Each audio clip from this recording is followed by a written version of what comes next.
Diskresi presiden sebelumnya di tahun 2015 di bulan Desember.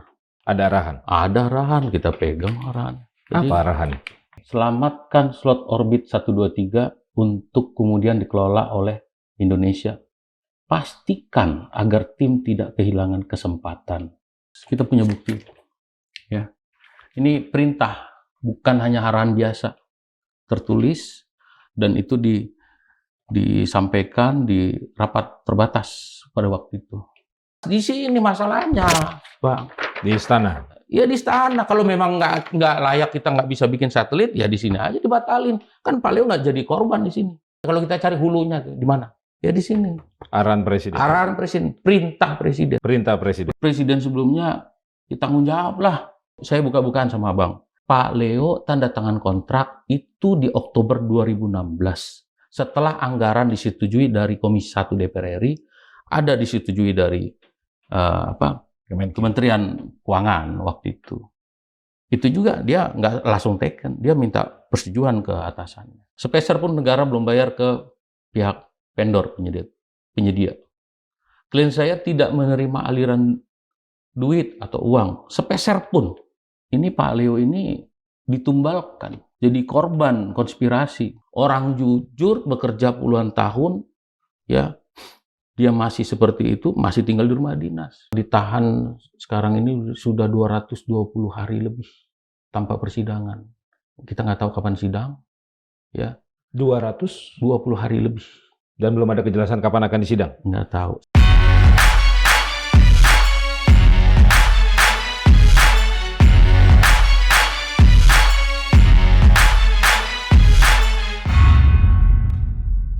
Assalamualaikum warahmatullahi wabarakatuh. Sobat Madilog, Alhamdulillah Margi Sarip hadir kembali menemani Anda, dan di episode kali ini saya akan menghadirkan perbincangan terkait kisah kelabu yang dialami oleh seorang purnawirawan bintang 2, Laksamana Muda Purnawirawan Leonardi, yang mengaku ditumbalkan oleh Jokowi terkait kasus pengadaan satelit di Kementerian Pertahanan Republik Indonesia tahun 2016. Seperti apa kisahnya, saya akan berbincang langsung dengan kuasa hukum dari Laksamana Muda Purnawirawan Leonardi. Saya sapa Rinto Maha. Bang Rinto, ya, terima kasih sudah hadir. Terima kasih. Jadi, Bang, gimana ceritanya kasus yang dialami oleh Pak Leo ini? Ya, begini ya. Saya atas nama kuasa hukum dari Pak Leonardi ya. Kasus ini kan kalau saya bilang itu tidak pas ya dialamatkan statusnya tersangka sebagai ke klien saya Pak Leonardi. Tahun 2016 kan ada pengadaan satelit ya. Pengadaan satelit itu sebelumnya berdasarkan kesepakatan atau diskresi presiden sebelumnya di tahun 2015 di bulan Desember untuk melaksanakan istilahnya penyelamatan satelit orbit 123BT yang ada di Sulawesi. Ya. Jadi harusnya ya itu kan kalau ada masalah begini logikanya kan semua pihak harusnya bertanggung jawab. Kalau mau dicari siapa yang bertanggung jawab? Termasuk presiden yang menjabat saat itu? Iya dong. Kan ada perintahnya. Ada arahan? Ada arahan, kita pegang arahan. Jadi, apa arahan?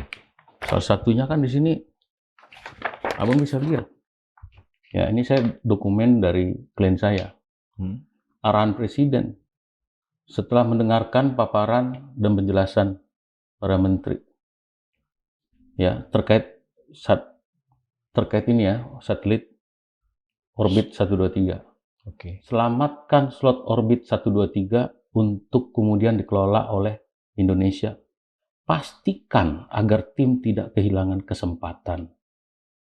Ya, karena memang arahan presiden tertanggal 15 Desember 2015. Kita punya bukti. Ya. Ini perintah, bukan hanya arahan biasa. Tertulis dan itu disampaikan di rapat terbatas pada waktu itu. Oke. Ya. Apa kapasitas Pak Leo di Kemhan dalam proyek pengadaan satelit ini? Pak Leo di sini belum masalah karena, nah ini yang lucunya, di saat perintah ini terjadi, kan Pak Leo belum menjabat sebagai Kepala Baranahan Kemhan. Ya, beliau menjabat, seingat saya diceritakan, Juli 2015, pensiun Juli 2017, 2 tahun. Ya, ini instruksi atau arahan Presiden muncul di Desember 2015.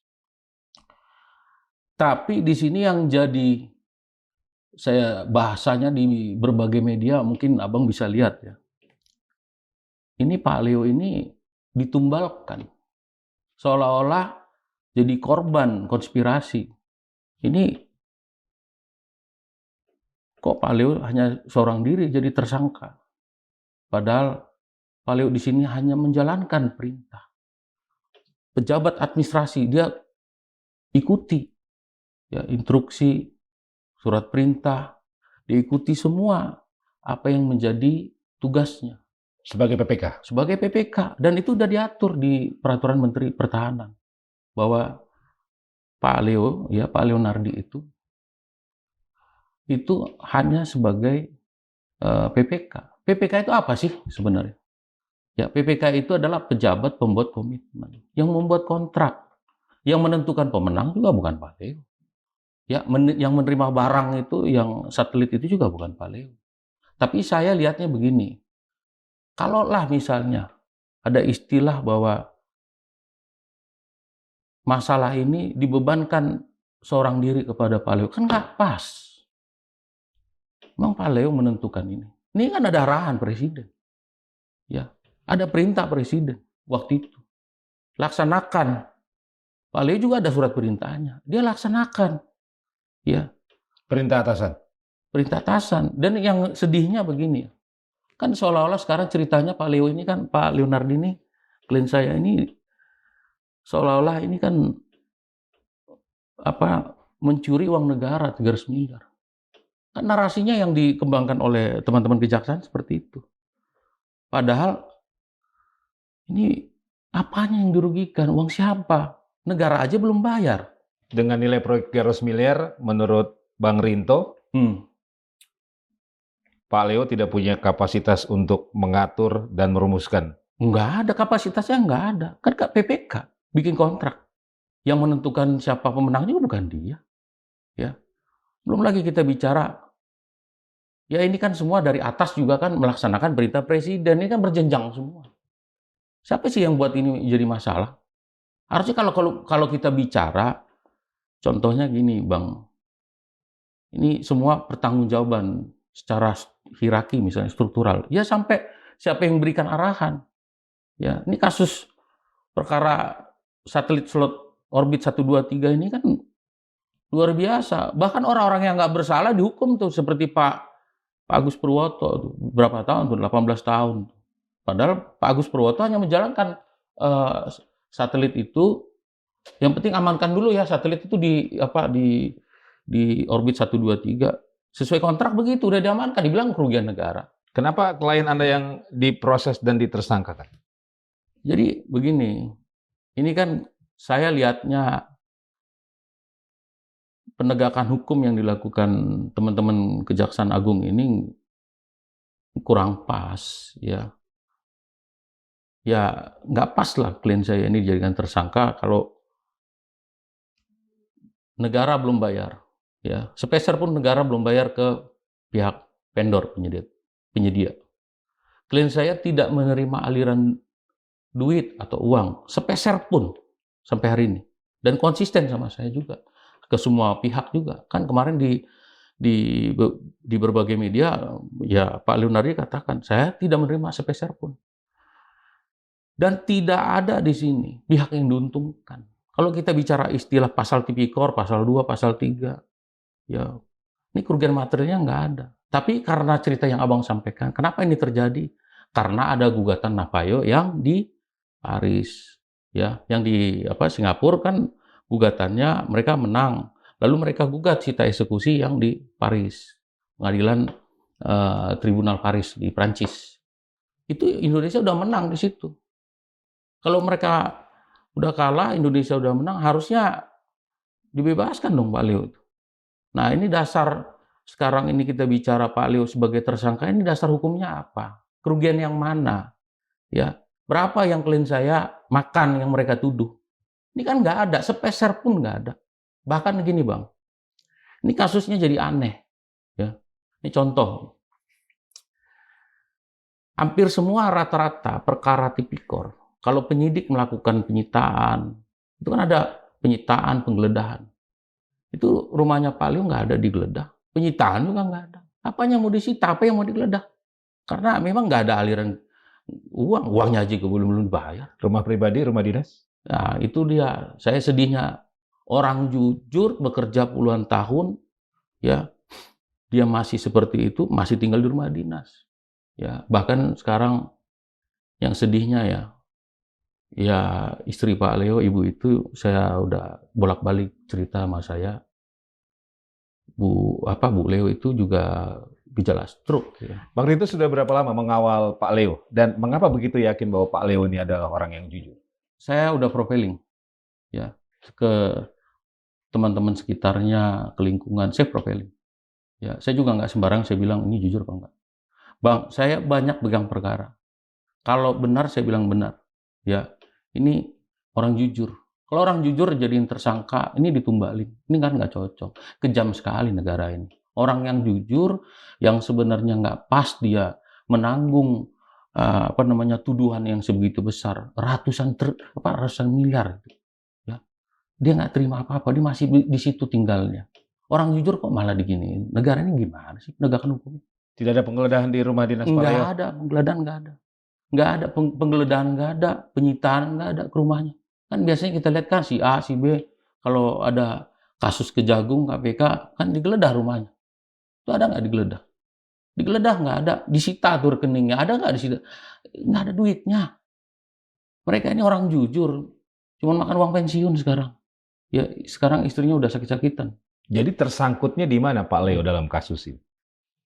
Tersangkutnya? Iya, kenanya di mana? Begini, Pak Leo itu kan hanya karena dia tanda tangan di situ sebagai PPK. Ya, ini kan cari ini siapa yang paling pas jadiin tersangka. Ya, ini kan rekaan-rekaan aja dari penyidik. Oh, ini pas jadi tersangka, ini jadiin tersangka. Padahal harusnya kita bicara, kalau gugatan itu perdata, lawanlah secara perdata. Ini kan undang-undang arbitrase.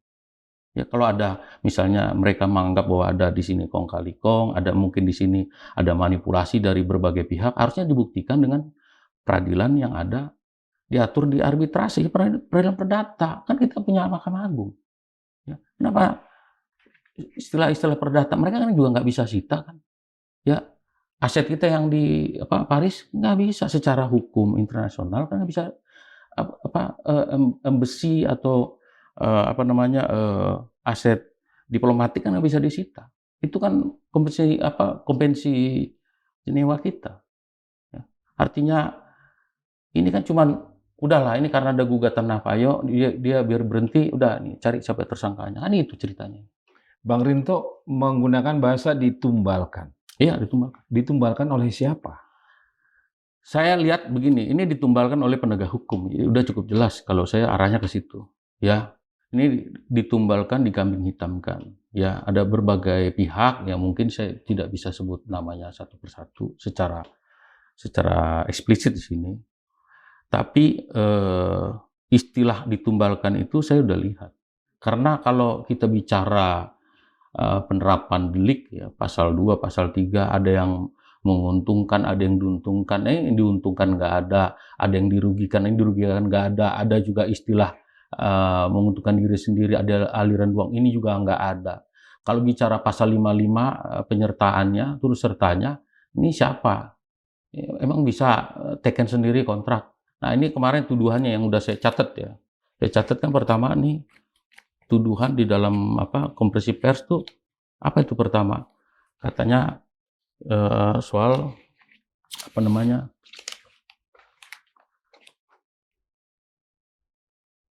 penandatanganan kontrak tanpa proses pengadaan. Ya, jadi katanya Pak Leo dituduh, disangka taken kontrak tanpa proses pengadaan, tidak diumumkan tender. Begini Bang, pengadaan barang dan jasa di lingkungan TNI atau di Kemhan tidak bisa. Ini berkaitan dengan alutsista, itu bukan diumumkan secara seperti pengadaan di tempat lembaga atau kementerian sipil umum. Itu berbeda.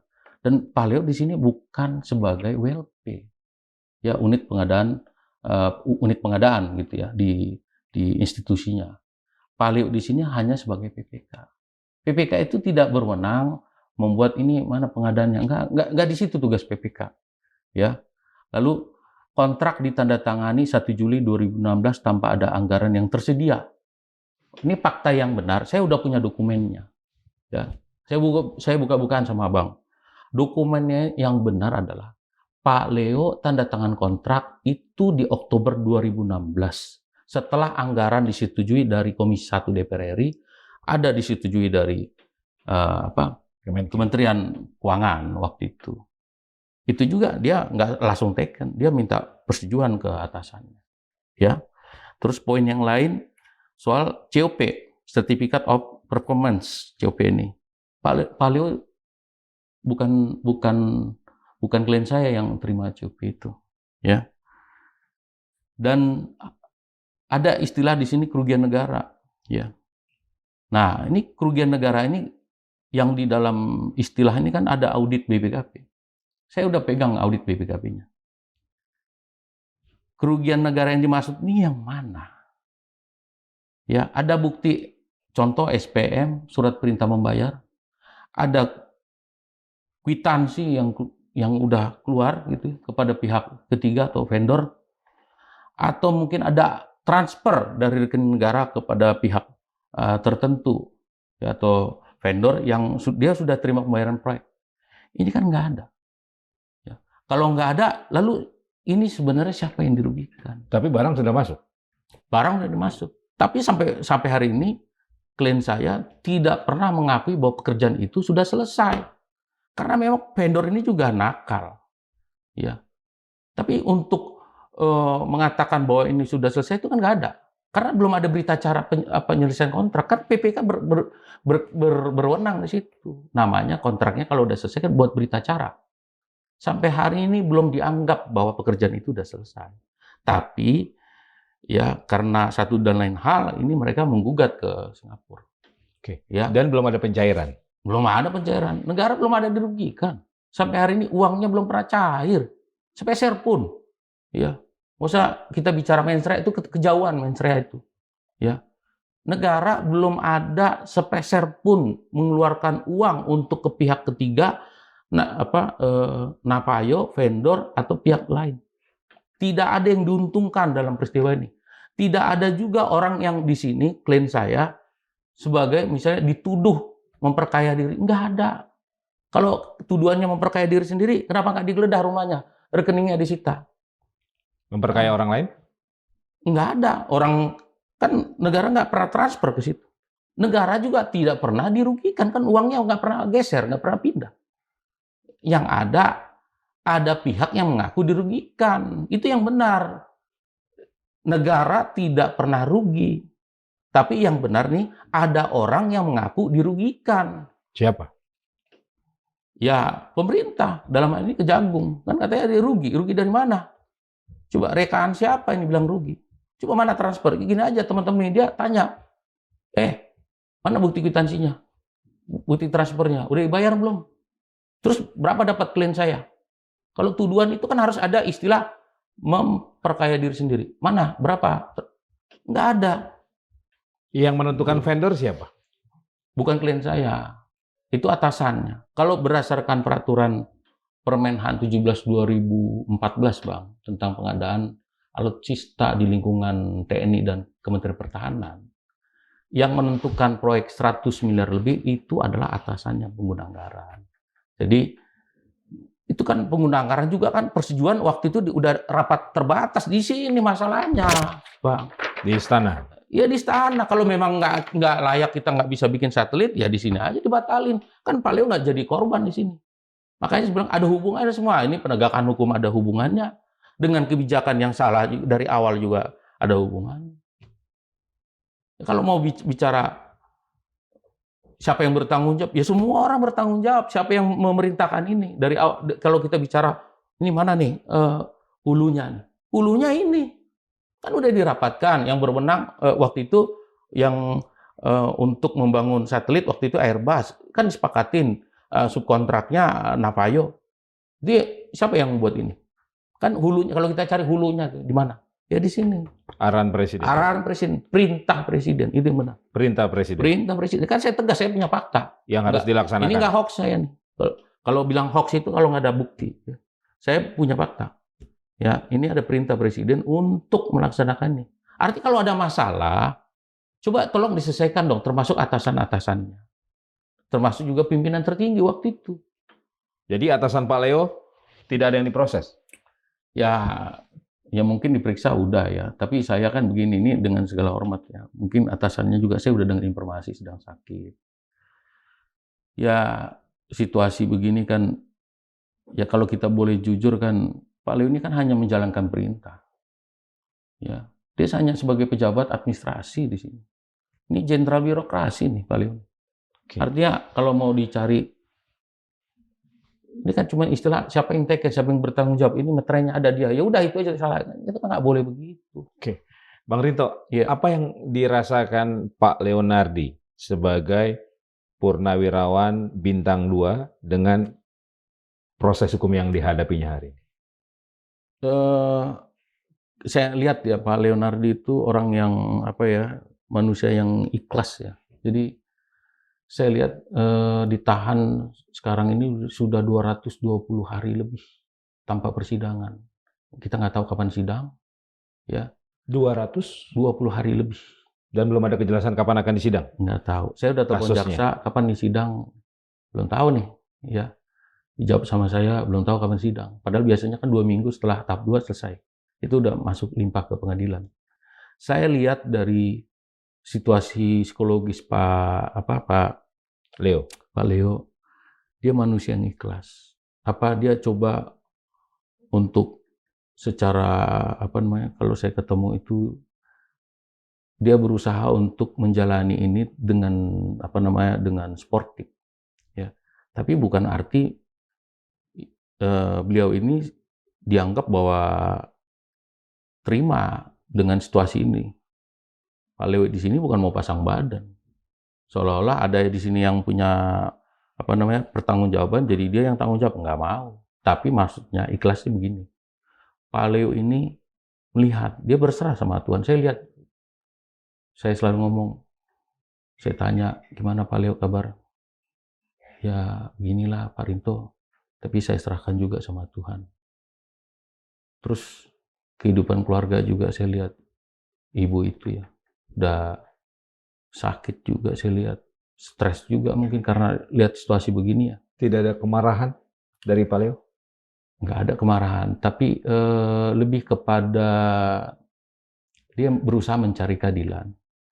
Tapi dia ingin bahwa masyarakat ini tahu kondisi yang sebenarnya. Ya, masyarakat ini tahu tuduhan yang dialamatkan ke Pak Leonardi ini kan sangat kejam ya. Puluhan tahun dia mengabdi buat negara ini, 36 tahun saya dengar informasinya. Dituduh korupsi, uang yang mana keluar, yang mana dirugikan kan nggak ada. Masih tinggal di rumah seperti itu, artinya di rumah dinas. Apa yang paling memberatkan Pak Leo dari kasus yang dihadapinya ini? Nggak ada, saya lihat nggak ada yang memberatkan. Dia hanya sebagai pejabat administrasi PPK. PPK juga diatur di Peraturan Menteri Pertahanan ya, 17/2014. Wewenang Kepala Baranahan punya wewenang bikin sebagai PPK. Nggak ada yang dilanggar di sini dia. Ya, dari segi Dari segi administrasi, Pak Leo itu tidak ada melakukan penyalahgunaan wewenang. Tidak ada istilah bertindak sewenang-wenang. Tidak ada juga dia mencampur adukan wewenang. Contoh, kalau mencampur adukan wewenang, PPK merangkap sebagai PPHP, panitia penerima hasil pekerjaan, contohnya. Itu namanya mencampur adukan wewenang. Ini nggak ada. Ya, perbuatan melawan hukumnya nggak ada juga. Yang mana yang dilanggar Pak Leo di sini? Nggak ada. Contoh begini, yang ini yang dituduhkan kan ini istilah perbuatan melawan hukum nih, ya. Tapi ini hoax namanya, nggak bener. Istilahnya gini ya, kontrak ditandatangani 1 Juli. Pak Leo tidak pernah teken di sini. Kita udah punya bukti tertulis. Yang ada kontrak setelah anggaran disetujui, cair, sudah ada di nomenklatur itu baru diteken anggaran kontraknya. Ini kan seolah-olah ada perbuatan melawan hukum nih. Kalau di istilah di pasal 2 Undang-Undang Tipikor nih. Ini yang mana nih? Ya, dibikin kontrak ditandatangani 1 Juli 2016. Artinya di dalam peraturan Menteri Pertahanan 17 tahun 2014, PPK, pengguna anggaran, KPA itu dilarang tanda tangan kontrak kalau anggarannya tidak ada. Masalahnya Pak Leo itu tanda tangan klien saya itu di Oktober 2016. Ya, yang mana lagi dituduhnya ini? Masalah COP. Yang COP kan yang terima bukan Pak Leo. Kapasitas dia bukan PPHP. Yang terima barang itu bukan Pak Leonardi. Ada si A, si B, si C. Itu harusnya ditanyakan sama penyidik. Ya, tapi klien saya di sini tidak tahu bahkan penerimaan barang itu. Ya. Sebagai institusi negara, apakah mungkin Kejaksaan Agung akan melakukan upaya hukum tanpa dasar yang kuat? Ya ini kan udah terbukti. Ya. Saya bahkan prapit kemarin. Kan saya bukan dikalahkan di situ. Iya, pra-peradilan. Saya kan bukan dikalahkan. Itu kan di NO-kan aja. Ya. Coba mau kita buktinya satu kontainer juga. Kan kalau pasal 2, pasal 3 Undang-Undang Tipikor kan bukan itu yang dilihat. Ada nggak bukti transfer ya uang mengalir dari rekening negara kepada orang lain atau contoh kepada korporasi atau mengalir kepada si tersangka ini kan nggak ada. Nah, jadi syarat mutlaknya kan delik materialnya itu kan adanya kerugian yang nyata sesuai juga dengan putusan MK nomor 25 tahun 2016, Bang. Itu tidak terpenuhi. Iya, bahwa kerugian negara harus aktual, bukan potensial loss. Ya, itu kan nggak pernah ada itu. Nah, kalau kita mau bicara apakah putusan yang di Singapura itu bisa dijadikan istilah itu kerugian negara? Nggak bisa. Itu namanya potensial loss. Sekarang, Bang, potensial loss juga nggak ada karena Indonesia udah menang di Paris. Sekarang saya tanya sama Bang, ya, ini saya tanya juga kepada semua kita bicara sarjana hukum, ya. Kejahatan mana yang dilakukan klien saya? Ya. Makanya saya melihat ini kan banyak orang-orang pintar kan di Indonesia ini. Jadi menurut Bang Rinto, apa yang dilakukan kejaksaan terhadap Pak Leo? Ya ini namanya kriminalisasi. Saya tegaskan, saya nggak ada di sini basa-basi bisa. Ini namanya kriminalisasi. Ya, dicari nih, ini biar berhenti nih si Gabor, cari siapa TSK-nya. Termasuk klien saya. Harusnya kan diuji dulu, uji petik dulu di mana? Di administrasi, undang-undang pemerintahan. Undang-undang namanya Undang-Undang Administrasi Pemerintahan. Nomor 30 tahun 2014. Ini ada nggak di sini penyalahgunaan undang? Yang mana? Kan dibilang tadi 1 Juli 2016 ada teken anggaran, teken kontrak anggaran belum ada. Lalu ada lagi di istilah bahwa tanpa pelelangan. Woi, ini siapa yang lelang? Emang Pak Leo berwenang? Itu kan PPK dia di situ. Yang melelang siapa? Kan itu ada struktur organisasi itu dalam pengadaan itu ada namanya unit pengadaan, ada namanya panitia penerima hasil pekerjaan PPHP namanya. Kalau di daerah namanya PHO atau pengawas. Kalau di ada istilah lagi nih, ada KPA, ada pengguna anggaran. Ini yang membangun struktur ini kan pengguna anggaran. Pak Leo itu tidak punya kapasitas berwenang untuk membentuk nih WLP. Siapa yang buat? Pak Leo gitu. Nggak bisa. Pak Leo itu dibentuk, ditunjuk berdasarkan satu aturan, yang kedua ada surat perintahnya. Jadi kalau kita bicara di sini, mana yang melawan hukum nih Bapak? Pak Leo nih. Ya penyalahgunaan wewenangnya yang mana? Makanya saya bilang tadi saya udah sekilas ngomong, Indonesia ini kan banyak ahli hukum. Bahkan sekarang di Kementerian Bapak Presiden kita, Prabowo, ini banyak ahli-ahli hukum tata negara. Ya, ini benar nggak nih? Kalau mau bicara kerugian, ya kita masih sepakat putusan MK atau udah baling sekarang? Artinya udah punya versi masing-masing yang tidak ada di dalam aturan. Kalau di aturan di undang-undang di putusan MK 25 tahun 2016, kerugian negara harus aktual, nyata, bukan karangan, bukan hayalan, bukan pula potensial loss. Bang Rinto, selain pra peradilan, upaya hukum apa lagi yang dilakukan oleh Pak Leo? Saya lewat Pak Leo di sini, no viral no justice. Saya udah lihat, ya ini nggak bener. Ya, no viral no justice. Kita akan buat itu. Ya, termasuk saya datang ke sini, saya minta tolong kepada teman-teman media. Harapannya apa? Harapannya begini, negara kita ini termasuk masyarakat, satu, lihatlah orang-orang yang jujur bekerja. Masih ada orang-orang jujur bekerja itu. Ya, orang-orang jujur bekerja itu masih ada. Tapi orang jujur nggak ada sertifikatnya. Memang nggak ada sertifikatnya. Tapi kan masyarakat juga harus paham, peka. Kan kelihatan kan. Ini coba orang hanya menjalankan perintah. Bahkan waktu kejadian ini muncul nih. Ini kan akar masalahnya. Kalau di sini nggak ada laksanakan, nggak ada tunjuk, nggak ada segala macam, pastikan, ini kan kalimat-kalimat perintah nih. Selamatkan, pastikan, ini buat arahan presiden. Kan dinotulin, diketik, diteken jadi bukti. Perintah langsung dari perintah Presiden langsung. Jokowi. Kalau ini ada masalah, harusnya maksud saya, ya presiden sebelumnya ditanggung jawab lah. Ya, minimal ini gimana? Luruskan gitu loh. Artinya yang saya minta tanggung jawab itu adalah luruskan. Jangan ada orang yang tidak salah, bekerja jujur, ini jadi tumbal. Coba. Lalu nanti orang berpikir, ini negara ini nggak perlu orang jujur ya? Apa yang ingin Bang Rinto sampaikan mewakili Pak Leo kepada Pak Jokowi atas perintah yang pernah diberikan itu dalam kasus pengadaan satelit di Kemhan? Saya sebenarnya begini. Ya, saya tidak bermaksud di sini secara kapasitas kan memojokkan seseorang. Tapi saya akan bicara fakta. Kalau masalah ini ada masalah, harusnya dirembukan lah.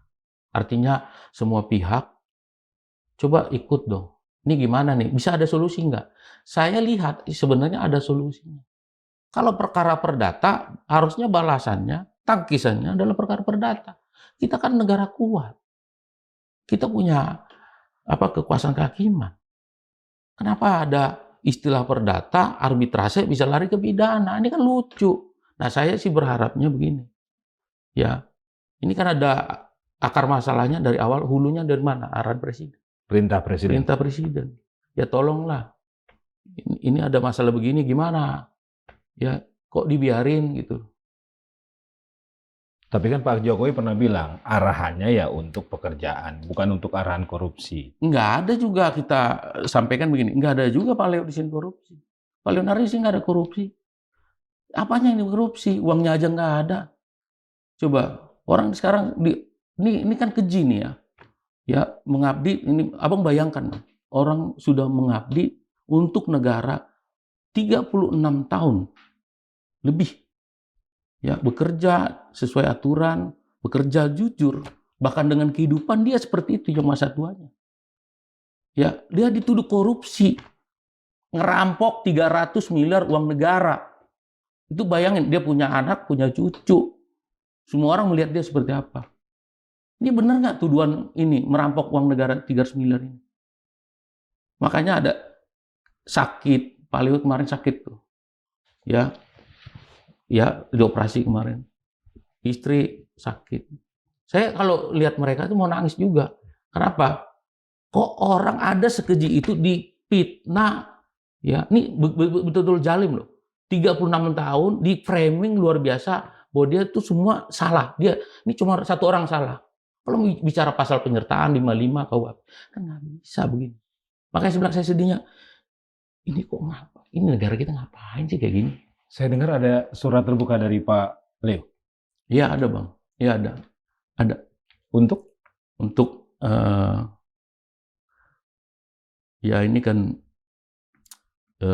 Pak Leo juga berharap agar Bapak Presiden Prabowo dan masyarakat secara luas tahu persoalan yang utuh. Dan Apa isi suratnya, Bang? isinya surat terbuka ya. Ada? Surat terbuka, ada. Oh, Iya, bisa dibacakan? dibacain ya.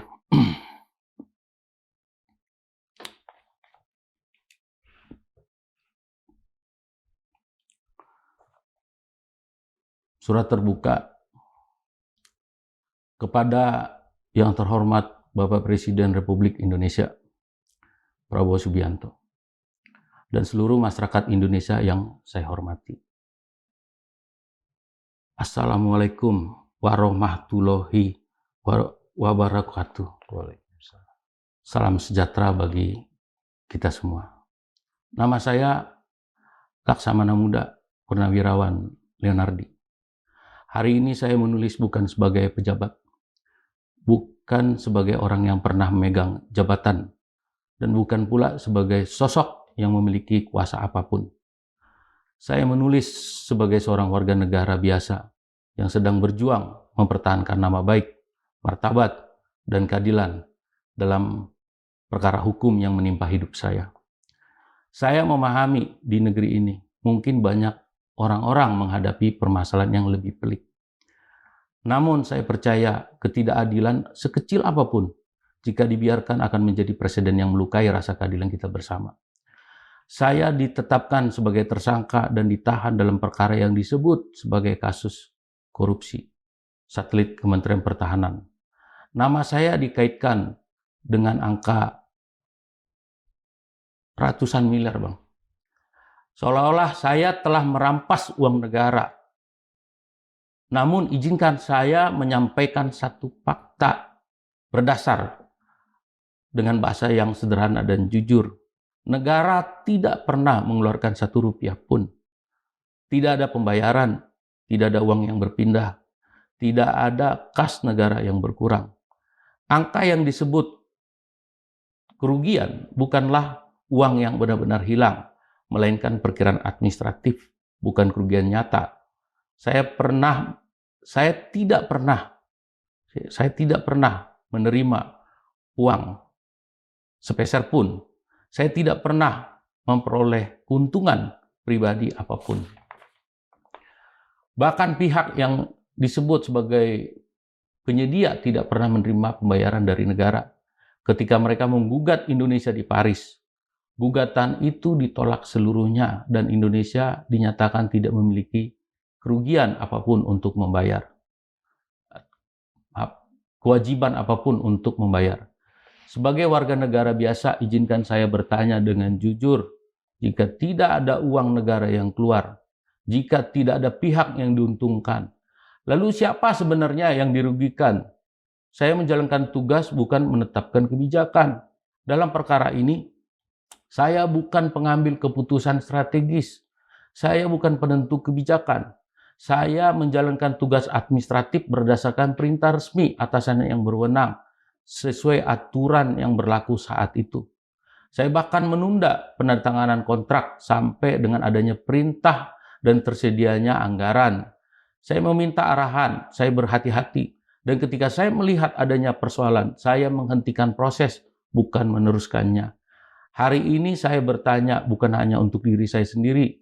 Jika kehati-hatian, kepatuhan, dan sikap menahan diri justru berujung pada penjara, maka bagaimana nasib rakyat kecil yang bekerja, yang taat aturan setiap hari? Saya menulis surat ini untuk mengetuk akal sehat dan rasa keadilan kita bersama. Jika hari ini ketidakadilan ini dibiarkan, maka esok hari siapapun bisa mengalami hal yang sama. Bapak Presiden Republik Indonesia dan seluruh masyarakat Indonesia yang saya hormati, dengan segala kerendahan hati saya memohon, lihatlah perkara ini secara jernih, utuh dan berimbang. Wassalamualaikum warahmatullahi wabarakatuh. Jakarta, 2 Februari 2006. Hormat saya, Laksamana Muda TNI Purnawirawan Leonardi. Ditandatangani, Bang. Ya. Oke. Iya.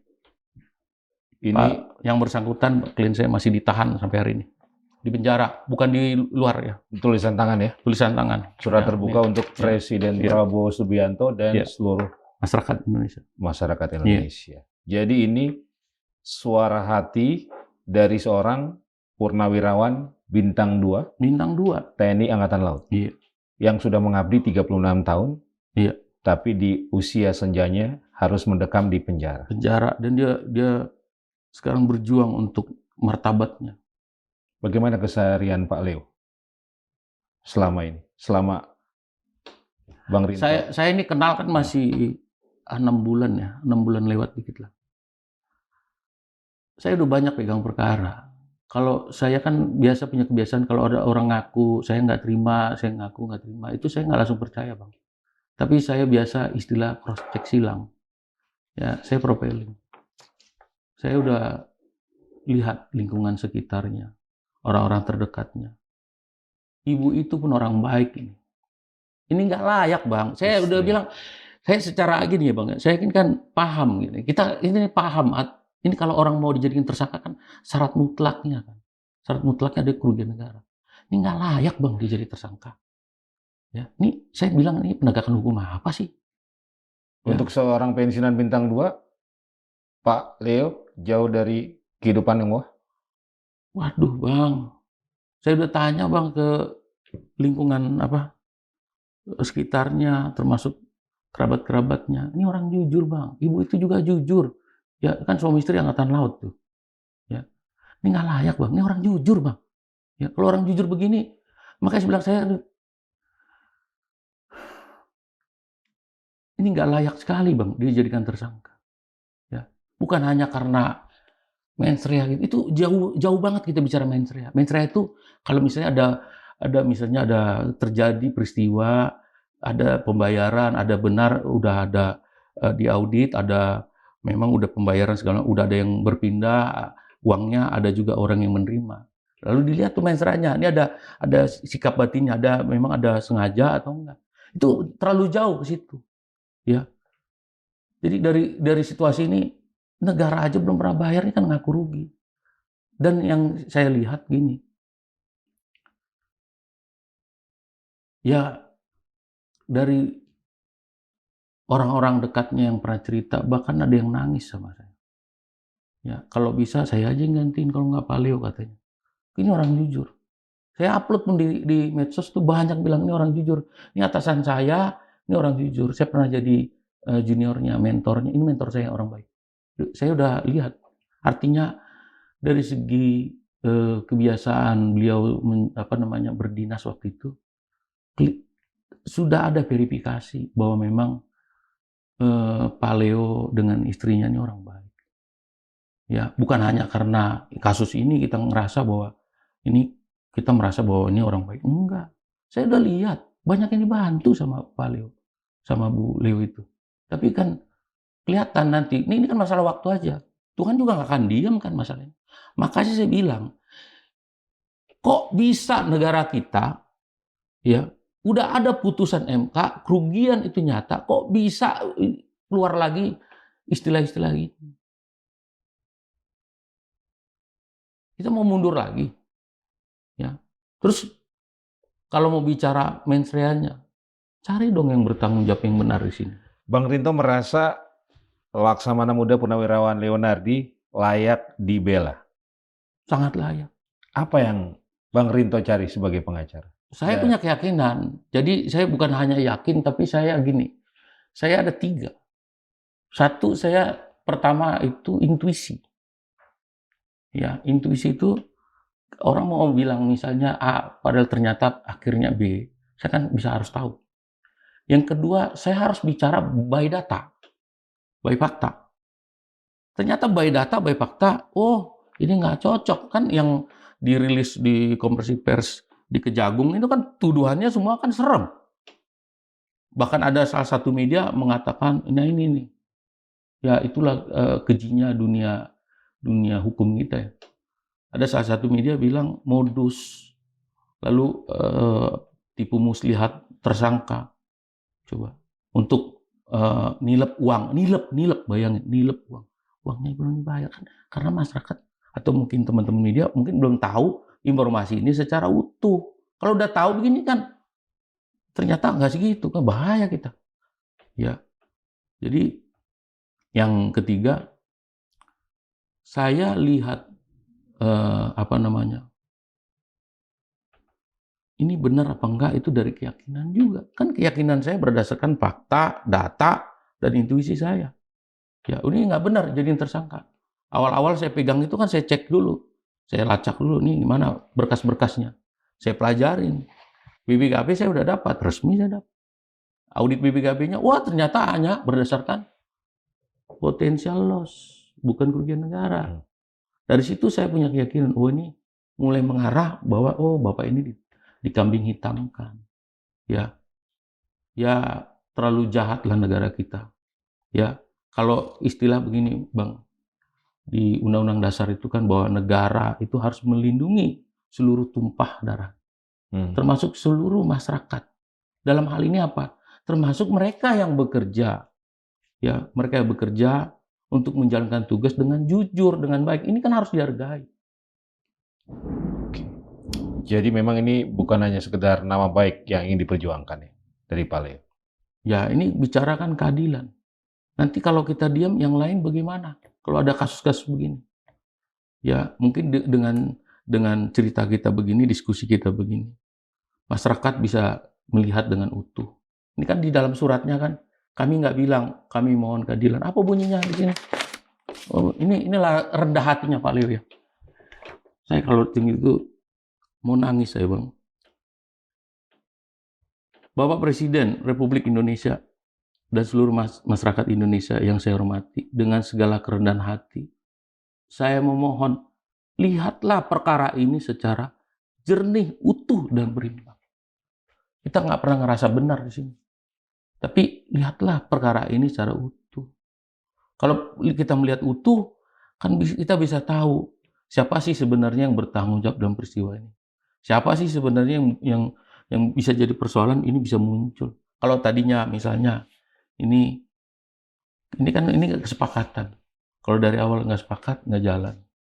Kalau kesepakat ada masalah, harusnya bareng-bareng sepakat dong, selesaiin. Siapa yang harus bertanggung jawab atau yang paling bertanggung jawab untuk Bang Rinto dalam kasus Pak Leo ini? Di sini, saya sih sebenarnya lihat gini, kasus ini kan sebenarnya tidak perlu ada yang bertanggung jawab kalau saya bicara jujur. Kan nggak ada kerugian negara, nggak ada kejahatannya. Tapi karena semua mungkin ada yang buang badan, ada yang cuci tangan, ada mungkin juga yang buat perintah ini juga merasa, oh ini nggak salah, saya kan nggak pernah suruh korupsi, ini nggak korupsi. Tapi kalau ada masalah, dirembukan bareng dong. Coba dicari solusinya. Lalu kalau ada orang di penjara karena persoalan ini, masa kita tega? Ya, masa kita tega, kita diemin di situ? Ini jahat banget sih kita. Orang dituduh korupsi, Bang. Duitnya nggak ada, alirannya nggak ada, hidupnya begitu. Memang negara kita nggak perlu orang jujur. Ya, kalau orang jujur semua diginiin gimana? Berarti salah kita, filosofi kita mana? Kalau orang jujur itu kan harusnya, coba dong, lihatlah. Makanya kan dia nggak bilang di sini, saya mohon keadilan, nggak ada tuh kalimatnya. Dia kalimatnya apa di sini? Dilihat kasus. Lihatlah kasus ini. Karena kalau masyarakat udah lihat secara jernih, utuh dan berimbang. Iya.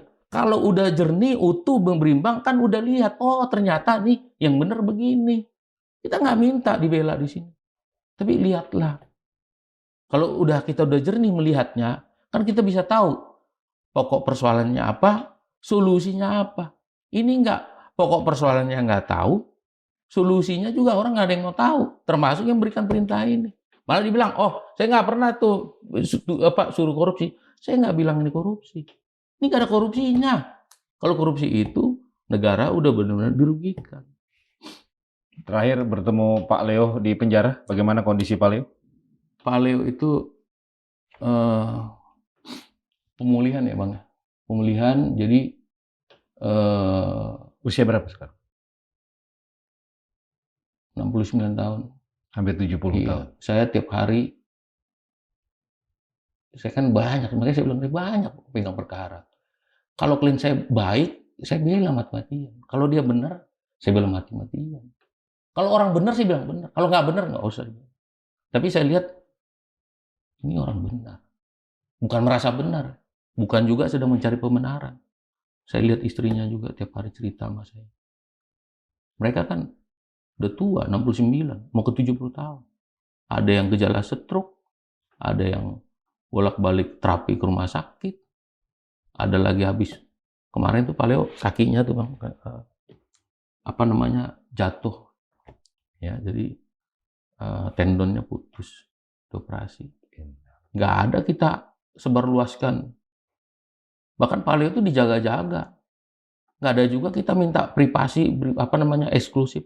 Yang luar biasanya apa dibilang sama saya tidak mau pakai nanti sidang pakai kursi roda. Saya nggak mau dianggap bahwa saya di sini karena sakit, apa karena lagi proses hukum, pura-pura sakit. Dia nggak mau. Dia berusaha, Bang. Tidak mau dikasihani? Enggak, dia berusaha. Makanya saya bilang, ini negara ini rusak sekali hukum kita ini. Dia bawa itu pakai apa? Pakai apanya itu? Pakai tongkatnya. Makanya saya bilang, parah memang negara ini. Gimana sih kita mau maju negara kita ini? Artinya kan sudah begitu. Secara mental berarti Pak Leo siap menghadapi proses ini selanjutnya?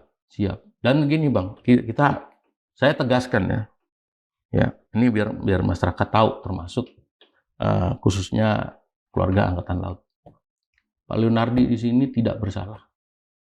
Ini orang jujur. Ya, saya objektif. Ini bukan bahasa apanya. Ini bukan saudara saya. Tapi saya bukan mati-matian bela karena saya merasa bahwa saya sebagai pengacara itu wajar. Bukan itu. Yang terpenting ini orang tidak layak dijadikan tersangka. Ya, tidak layak dia tersangka.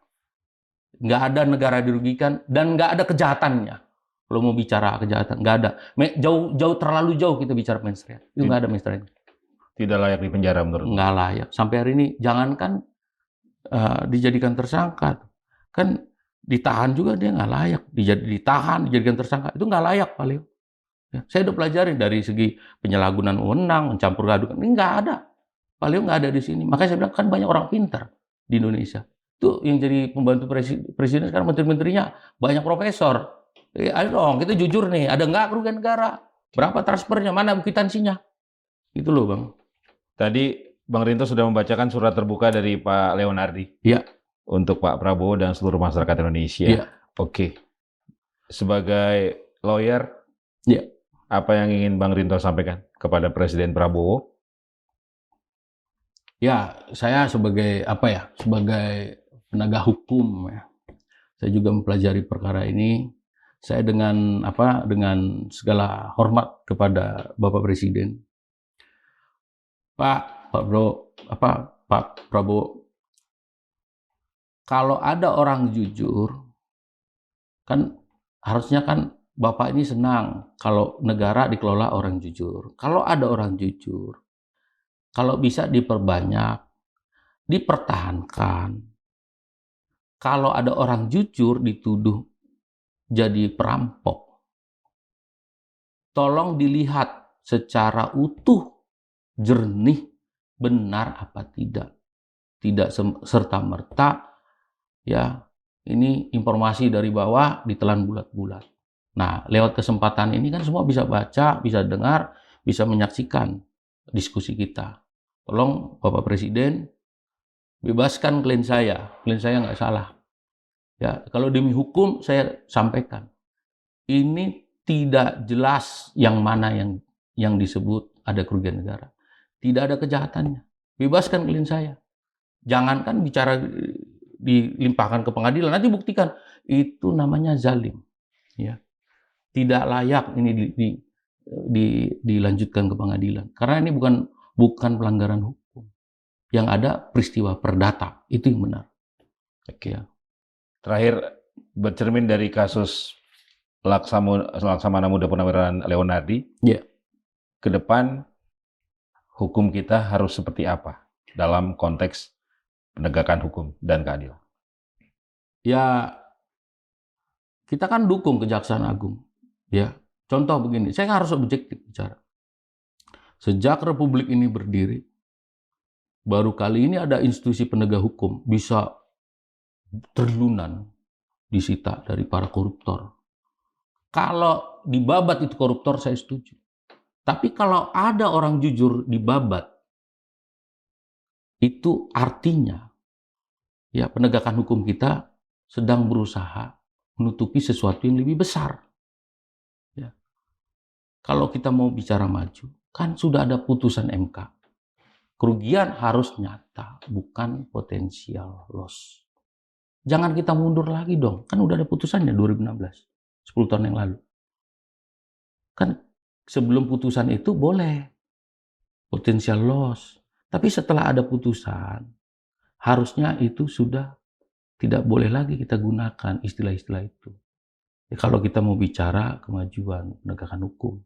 Dan tolong ini kepada Bapak Jaksa Agung, lihat juga dong perkara ini. Ya, sebenarnya siapa yang di sini salah? Kalau mau dicari juga, ini dari mana cerita salahnya? Orang yang merintahkan ini dong, dari lingkungan presiden di sini waktu itu 2016. Ya artinya kalau mau semua mau dicari titik terangnya, ya kalau mau bicara penegakan hukum itu kan tidak boleh ada tebang pilih, ya ini periksa, ini nggak boleh periksa. Oh yang ini coba ditanya, ya. Tapi sebenarnya sebelum itu saya bicara, kita kan harus sepakat bahwa ini tidak ada kejahatannya. Bang Rito, selama di penjara, Pak Leo diperlakukan dengan baik dan tidak ada intimidasi atau tekanan terkait kasus yang dialaminya? Sangat baik bahkan, ya sangat baik. Dari saya sering jenguk, ya kondisi Pak Leo diperlakukan dengan sangat manusiawi, sangat baik. Itu nggak ada persoalan. Yang sedang tidak ada intimidasi, tidak ada tekanan terkait kasus ini kepada Pak Leo? Tidak ada. Tapi ini Pak Leo udah tulis ini dari hati kecilnya. Surat terbuka ini ya? Ya, surat terbuka. Jadi kita, ya harapan kita ke masyarakat, lihatlah secara objektif. Biar jangan mentah-mentah. Terus kita minta juga teman-teman kejaksaan, kalau orang jujur itu jangan begitu. Ini zalim namanya. Ini penegakan hukum lagi. Ini zalim sejalim-jalimnya. Ya, itu Bang. Terima kasih, Ya. Bang Rinto. Siap. Sobat Madilog, demikian tadi perbincangan saya bersama Rinto Maha, kuasa hukum dari Laksamana Muda Purnawirawan Leonardi, mantan atau pensiunan dari TNI Angkatan Laut Bintang 2, yang dijadikan tersangka oleh pihak Kejaksaan Agung terkait kasus pengadaan satelit di Kementerian Pertahanan Republik Indonesia tahun 2016. Dan tadi sudah kita dengarkan langsung suara hati dari Laksamana Muda Purnawirawan Leonardi melalui surat terbuka yang ditujukan kepada Presiden Prabowo Subianto dan seluruh masyarakat Indonesia. Yang pada intinya Pak Leo dengan segala kerendahan hati memohon agar perkara atau kasus yang menjeratnya dilihat secara jernih, utuh, dan berimbang. Semoga bermanfaat. Saya Margi Sari pamit. Wassalamualaikum warahmatullahi wabarakatuh. Ya. Makasih Bang. Makasih Bang. Thank you.